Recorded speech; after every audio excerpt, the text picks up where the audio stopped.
Welcome to Suresh kitchen vlogs. நம்ம இன்னைக்கு ஒரு அருமையான அல்வா ரெசிபி செய்ய போகிறோம். பார்க்கும்போதே தெரிஞ்சிருக்கும் உங்களுக்கு என்ன அல்வானிட்டு. ஆமாங்க, பைனாப்பிள் ஃப்ளேவர்டு அல்வா செய்ய போகிறோம். நீங்களும் இதே மாதிரி செய்யணும்னு சொல்லி வீடியோ முழுசாக பார்த்து செய்யுங்க, ரொம்பவே சூப்பராக வரும். செஞ்சு சாப்பிட்டு பார்த்துட்டு கமெண்ட்டில் சொல்லுங்கள் எப்படி நான் தெரிஞ்சுக்கிறேன். அப்படியே நம்ம சேனலை சப்ஸ்கிரைப் பண்ண பார்த்தா சப்ஸ்கிரைப் பண்ணிட்டு பக்கத்தில் பெல் ஐக்கனை கிளிக் பண்ணுங்கள். அப்போ தான் அடுத்தடுத்து போடுற நோட்டிஃபிகேஷன் வரும் உங்களுக்கு. வாங்க இப்போ வீடியோக்குள்ளே போகலாம்.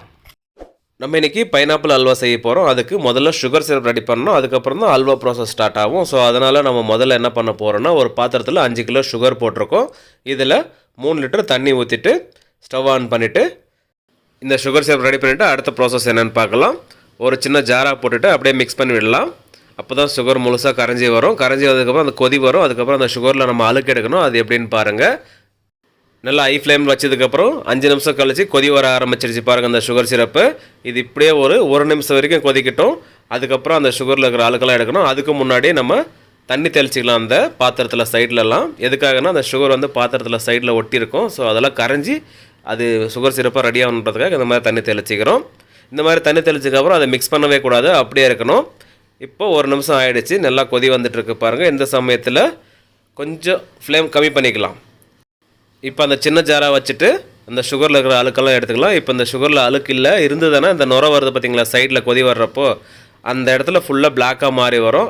அந்த மாதிரி சுகரில் எதுவும் அழுக்கு இல்லாதனால க்ளீனாக இருக்குது. அப்படி இருந்ததுன்னா அங்கே வரும். நம்ம எப்படி எடுக்கிறோமோ அந்த மாதிரி மேலாக எடுத்து விட்டுருங்க. இந்த மாதிரி செய்கிறப்போ இந்த சுகர் சிரப் க்ளீன் ஆகிடும்.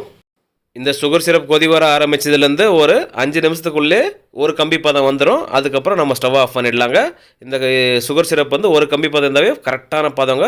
இப்போ ஸ்டவ் ஆஃப் பண்ணிவிட்டு அடுத்த ப்ராசஸ் என்னென்னு பார்க்கலாம் வாங்க. ஒரு அடிகனமான ஒரு பெரிய கடாயை வச்சுருக்கோம். நம்ம செய்கிற குவான்டிட்டி வந்து ஒரு 10 கிலோ அல்வா வரும். இந்த கடாயில் 1 கிலோ கார்ன்ஃப்ளவர் மாவு போட்டிருக்கோம்.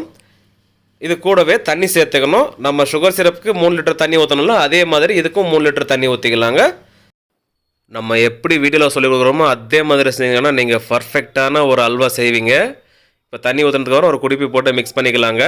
இப்போ வரைக்கும் ஸ்டவ் நம்ம ஆன் பண்ணல. இதை மிக்ஸ் பண்ணி விட்டோம்னா அந்த கட்டிகள் இல்லாமல் கரைஞ்சி வந்துடும். அது வரைக்கும் இதை மிக்ஸ் பண்ணிக்கலாம். ஜஸ்ட் ஒரு 30 செகண்ட் மிக்ஸ் பண்ணாவே போதும், கரைஞ்சிடும் இது. இப்போ நல்லா கரைஞ்சிச்சு பாருங்கள். இந்த அளவுக்கு வந்ததுக்கப்புறம் இதில் நம்ம முன்னாடியே ரெடி பண்ணி வச்சுருந்தோம்ல சுகர் சிரப்பு, அது இதில் பாதி சேர்த்துக்கலாம். அதாவது நம்ம 5 கிலோ சுகர் போட்டு 3 லிட்டர் தண்ணி ஊற்றி சுகர் சிரப் மேக் பண்ணலாம். அதில் ஒரு பாதி இதில் சேர்த்துக்கலாம். அதாவது இப்போ நமக்கு ஒரு 6 லிட்டர் வந்திருக்குன்னு வச்சுக்கோங்களேன். அதில் ஒரு 3 லிட்டர் சுகர் சிரப் இதில் சேர்த்துக்கிட்டோம். இப்போ இந்த கடாயை சுற்றி அப்படியே கொஞ்சமாக ஆயில் சேர்த்துக்கிறோம். இதுக்காக எடுத்துருக்கிறது ஒரு 100 ml அளவுக்கு ஆயில் எடுத்துருக்கோம். இந்த மாதிரி சேர்த்துட்டு இப்போ ஸ்டவ் ஆன் பண்ணி விட்டுடலாங்க. ஸ்டவ் ஆன் பண்ணிவிட்டு அதிகமாக ஃப்ளேம் வச்சிடாதீங்க, சிம்மில் வச்சுட்டு அந்த குடிப்பை வச்சுட்டு நம்ம அப்படியே லேசாக மிக்ஸ் பண்ணி விட்றோம் பாருங்கள். நம்ம எப்படி செய்கிறோமோ அதே மாதிரி செய்யுங்க. அப்படியே போட்டு மிக்ஸ் பண்ணிவிட்டிங்கன்னா அந்த ஜல்லி பதத்துக்கு வராது, அதனால தான் சொல்கிறேன். இப்போ பாருங்கள், அப்படியே நம்ம பொறுமையாக எடுக்கிறப்ப அந்த ஜல்லி பதத்துக்கு வந்துட்டுருக்கு பாருங்கள். இந்த மாதிரி முழுசாக மாறணும். அது முழுசாக ஜல்லியாக மாறினதுக்கப்புறம் நம்ம ஸ்பீடாக கிண்ட ஆரம்பிக்கணும். அது வரைக்கும் இதே மாதிரி தான் செய்யணும். இது முழுசாக ஜல்லி பதம் மாறுறதுக்கு ஒரு 2-3 நிமிஷம் டைம் எடுக்கும், அவ்வளோதாங்க. நம்ம கைவிடாமல் இந்த மாதிரி திருப்பிக்கிட்டே இருந்தால் மட்டும்தான் கரெக்டான பதத்தில் வரும், இல்லைனா தேஞ்சி போயிடும். ஸோ அதனால் நீங்கள் மிக்ஸ் பண்ணிக்கிட்டே இருங்க. இப்போ பார்த்தாலே தெரியும் உங்களுக்கு ஓரளவுக்கு ஜல்லி பதம் வந்துருச்சு எல்லாமே. இப்போ லேசாக அப்படியே கிண்டுறதை அப்படியே ஸ்பீட் பண்ணிக்கலாங்க. கொஞ்சம் கொஞ்சமாக அப்படியே ஸ்பீடாக கிண்ட ஆரம்பிக்கலாம். இந்த அளவுக்கு திக்கானதுக்கப்புறம், அதாவது கெட்டி பதம் வந்ததுக்கப்புறம் ஃப்ளேம் வந்து மீடியம் ஃப்ளேமில் வச்சுட்டு கிண்ட ஆரம்பிக்கலாம். அப்படியே ஸ்பீட் பண்ணணும். நம்ம எவ்வளோ ஸ்பீடாக கிண்டுறோமோ அதே மாதிரி கிண்டிகிட்டே இருங்க. இந்த சமயத்தில் நம்ம முன்னாடியே சுகர் சிரப் மீதி வச்சுருந்தோம் இல்லையா, பாதி ஊற்றிட்டு பாதி வச்சுருந்தோம். அதுலேருந்து கொஞ்சமாக சேர்த்துக்கலாங்க. ஒரு 3-4 பேட்சை கொஞ்சம் கொஞ்சமாக சேர்த்து கிண்ட ஆரம்பிக்கலாம். அதாவது இந்த அல்வா வந்து நல்லா டைட் ஆகும். அந்த சமயத்தில் இந்த சுகர் சிரப் சேர்த்துட்டு கொஞ்சம் கொஞ்சமாக சேர்த்துட்டு மிக்ஸ் பண்ண போகிறோம். இந்த மாதிரி கொஞ்சம் கொஞ்சமாக சுகர் சிரப் சேர்த்து செய்கிறப்போ இந்த அல்வா பர்ஃபெக்டான விதத்தில் ரெடியாகி வரும். நம்ம சேர்த்துருந்த சுகர் சிரப்பை அப்சர்வ் பண்ணிடுச்சு பாருங்கள் இந்த அல்வா. இன்னும் கொஞ்சம் கெட்டியாகி வரட்டும், அதுக்கப்புறம் சுகர் சிரப் சேர்த்துக்கலாங்க. கைவிடாமல் கிண்டிகிட்டே இருக்கணும். அப்போ தான் உங்களுக்கு அந்த அல்வா கரெக்டான பதத்தில் ரெடியாகும். நல்லா திக்காகி வரும். அதாவது வந்து எப்படின்னா அந்த அல்வா கிண்டுறப்போ டைட்டாக தெரியும். அந்த சமயத்தில் நம்ம சுகர் சிரப் சேர்த்துக்கணுங்க இதில். இப்போ நல்லா டைட்டாகி வந்துருச்சு, பார்க்கும்போதே தெரியும் உங்களுக்கு. இப்போ மீதி இருக்கிற சுகர் சிரப் வந்து கொஞ்சமாக சேர்த்துக்கலாம். அதாவது இப்போ ஒரு 1 லிட்டர் அளவுக்கு சேர்த்துக்கிறோம். சேர்த்துட்டு அப்படியே கிண்ட ஆரம்பிக்கலாம். இந்த சுகர் சிரப் சேர்க்குறப்போ மேலே தெரிக்கும். ஸோ அதனால் பொறுமையாக கிண்டுங்க. இதே மாதிரி கைவிடாமல் கிண்டிகிட்டே இருக்கலாம். இந்த அல்வா ரெடி ஆகிறதுக்கு கண்டிப்பாக 30 நிமிஷம் டைம் எடுக்குங்க. அரை மணி நேரம் கண்டிப்பாக ஆகும். நம்ம இன்றைக்கி செஞ்சிட்ருக்கிறது பைனாப்பிள் ஃப்ளேவர்டு அல்வா. இதுவே உங்களுக்கு ஃப்ரெஷ் ஃப்ரூட் போட்டு பைனாப்பிள் அல்வா வேணும்னு நினச்சிங்களானாக்கா கண்டிப்பாக அந்த வீடியோ உங்களுக்கு வேணும்னாக்கா நீங்கள் பண்ண வேண்டியது ஒன்று தாங்க. இந்த video friends and family member கூட ஷேர் பண்ணிவிடுங்க. அப்படியே இந்த வீடியோக்கு 1,00,000 லைக் வந்துச்சுனாக்கா கண்டிப்பாக அந்த வீடியோவை நான் அப்லோட் பண்ணுறேங்க உங்களுக்காக. இப்போ திரும்பவும் சுகர் சிரப் அப்சர்வ் பண்ணிடுச்சு, கொஞ்சமாக சேர்த்துக்கிட்டோம். திரும்பவும் அதே மாதிரி நம்ம கைவிடாமல் கிண்டிகிட்டே இருக்கிறோம். அதை முழுசாக அப்சர்வ் பண்ணதுக்கப்புறம் கடைசியாக மீதி இருக்கிற சுகர் சிரப்பும் சேர்த்துக்கிட்டோம். அவ்வளோதாங்க. இப்போ சுகர் சிரப் சேர்த்து முடிச்சிட்டோம். இப்போ கைவிடாமல் கிண்டிகிட்டே இருக்கலாம். திரும்ப திக்காய வர்ற சமயத்தில் நம்ம என்ன சேர்க்குறோன்றதை சொல்கிறோம். வீடியோ பார்த்துட்டு வாங்க. சுகர் சிரப்பெல்லாம் சேர்த்து முடிச்சதுக்கப்புறம் திரும்பவும் திக்காய வந்திருக்கு. இந்த சமயத்தில் ஆயில் சேர்த்துக்கலாம். இந்த அல்வாவுக்கு நம்ம மொத்தமாக எடுக்க போகிறது 1,5 லிட்டர் ஆயில் அம்சமுங்க. முழுசாக 1,5 லிட்டர் ஆயிலை கூட எடுத்துக்கலாம். அப்படி இல்லையனாக்கா முழுசாக நெய்யை கூட எடுத்துக்கலாம். அது உங்களோட விருப்பமே. இல்லை 50-50 கூட எடுத்துக்கோங்க. நம்ம வந்து இன்றைக்கி 1,4 லிட்டர் ஆயில் எடுக்கிறோம், 250 ml நெய் எடுக்கிறோம். ஸோ உங்களுக்கு எப்படி விருப்பமோ அப்படி செஞ்சு சாப்பிடுங்க. உங்களோட பட்ஜெட்டை பொறுத்து எல்லாம் மாறும். திரும்பவும் திக்காய் வந்துருச்சு, நம்ம இன்னும் கொஞ்சம் ஆயில் சேர்த்துக்கலாங்க. நம்ம எடுத்து வச்சுருந்த ஆயில் தாங்க. இந்த அல்வாவுக்கு நம்ம எடுத்துருக்கிற ஆயில் அம்சம் வந்து கரெக்டாக இருக்குது. இதை வந்து ஒரு 3-4 பேட்சாக பிரித்து சேர்த்துக்கலாங்க. திக்காய் வர்ற சமயத்தில் கொஞ்சம் கொஞ்சமாக சேர்த்து இதே மாதிரி கிண்டிகிட்டே இருக்கணும்.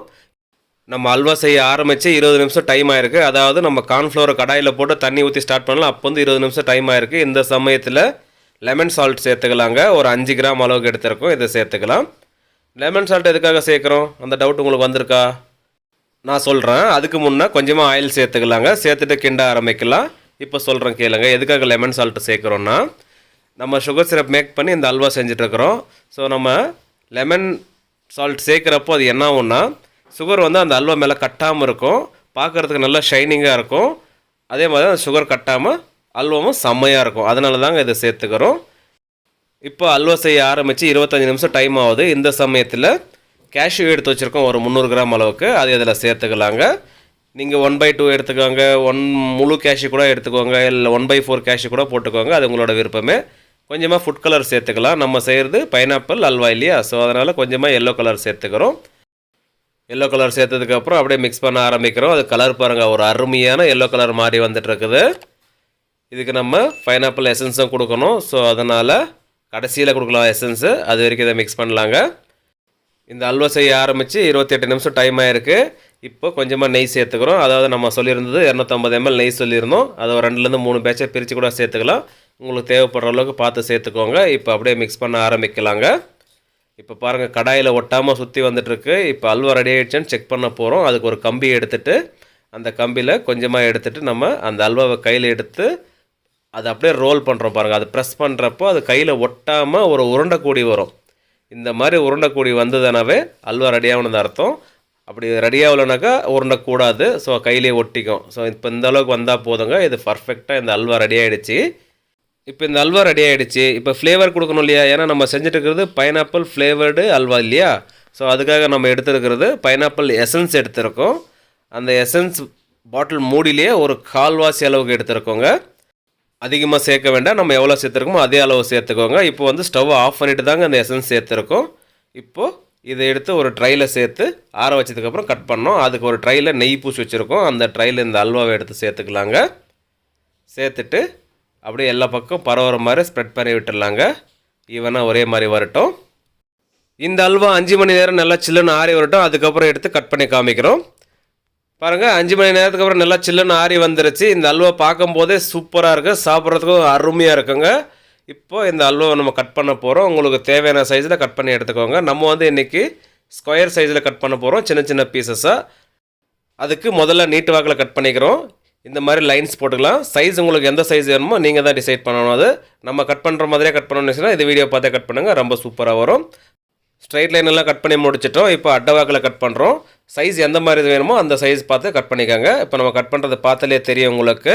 இது வந்து 1 இன்ச்சுக்கு 1 இன்ச் சைஸுங்க. இது கரெக்டாக இருக்கும். கட் பண்ணி முடிச்சதும் இது ஒரு ட்ரையில் அடுக்க போயிடலாங்க. அதுக்கு முன்னே இந்த அல்வா எந்த மாதிரி வந்திருக்குன்னு பார்க்க வேணாமா? எவ்வளோ சாஃப்டாக இருக்குன்னு காமிக்கிறேன் பாருங்கள். அந்த கேஷ்யூ போட்டிருக்கிறதுனால பார்க்கவே அழகாக இருக்குது. அப்படியே எடுத்து நம்ம ப்ரெஸ் பண்ணி பார்த்தோம்னா எப்படி இருக்குன்னா ஸ்பாஞ்சு மாதிரி இருக்குங்க. அவ்வளோ சூப்பரான அல்வாங்க. ப்ரெஸ் பண்ணி காமிக்கிறேன் பாருங்கள். அட்டா அட்டா அட்டா அருமையான அல்வா. வாயில் போட்டால் தானாக கரைஞ்சி போயிடும், அந்த மாதிரி ஒரு அல்வாங்க இது. இப்போ இந்த அல்வாவெல்லாம் ஒரு ட்ரையில் அடிக்கலாம். நம்ம செஞ்சுருக்கிற இந்த அல்வாவோட வெயிட் வந்து 9 கிலோ 700 கிராம் வரைக்கும் வந்திருக்குங்க. ஆல்மோஸ்ட் 10 கிலோன்னு வச்சுக்கோங்களேன். இதே அளவில் நீங்கள் செய்யணும்னு நினச்சி இந்த வீடியோ முழுசாக பார்த்து செய்யுங்க, ரொம்பவே சூப்பராக வரும். செஞ்சு சாப்பிட்டு பார்த்துட்டு கமெண்ட்டில் சொல்லுங்கள் எப்படி இதை நான் தெரிஞ்சுக்கிறேன். ஓகே மக்களே, நம்ம செஞ்ச இந்த பைனாப்பிள் ஃப்ளேவர்டு அல்வா ரெசிபி உங்களுக்கு பிடிச்சிருந்தா கீழே லைக் பண்ணிட்டு அப்படியே இந்த video friends and family member கூட ஷேர் பண்ணிட்டு சப்போர்ட் பண்ணிட்டு வாங்க. நீங்களும் சப்ஸ்கிரைப் பண்ணாமல் பார்த்துட்டு இருந்தால் சப்ஸ்கிரைப் பண்ணிட்டு பக்கத்துலேயே பெல் ஐக்கானும் கிளிக் பண்ணிட்டு ஆல்ன்ற பட்டன் கிளிக் பண்ணி விடுங்க. அப்போ தான் அடுத்தடுத்து போடுற வீடியோ நோட்டிஃபிகேஷனாக வரும் உங்களுக்கு. மேலும் சப்போர்ட் பண்ணிட்டு வாங்க. மீண்டும் அடுத்த வீடியோவில் சந்திப்போம். பாய்.